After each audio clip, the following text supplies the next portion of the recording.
And just a couple of quick points. One is the Democrats, as we all know, have unified control of the government here in Washington.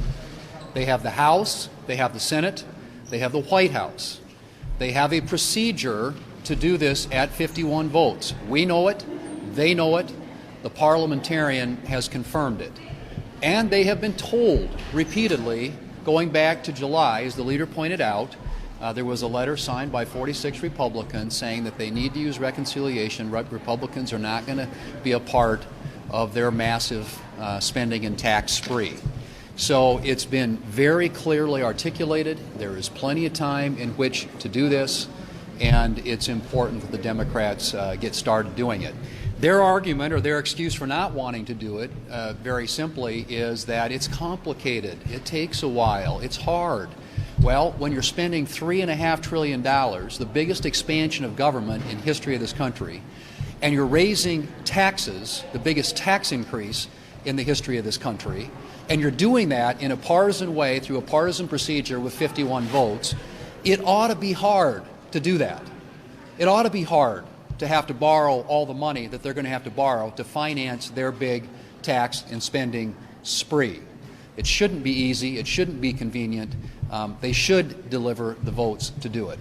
And we will insist on that, and there will be another vote tomorrow, which will be very clear that that's the path that they need to take. Shifting gears for just a moment, we had in a period where there aren't a lot of bipartisan issues. One of the bipartisan issues I think that we have in front of us is what to do about big tech's influence on our country, our economy, on our world. And there was a hearing this morning, Senate subcommittee hearing, in which I participated, and where the Facebook whistleblower testified, and I thought provided very compelling testimony about why it's important that Congress take action to ensure that big tech is held accountable and that there is transparency about their practices.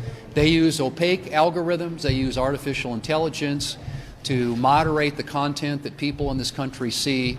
I think that's got to be addressed.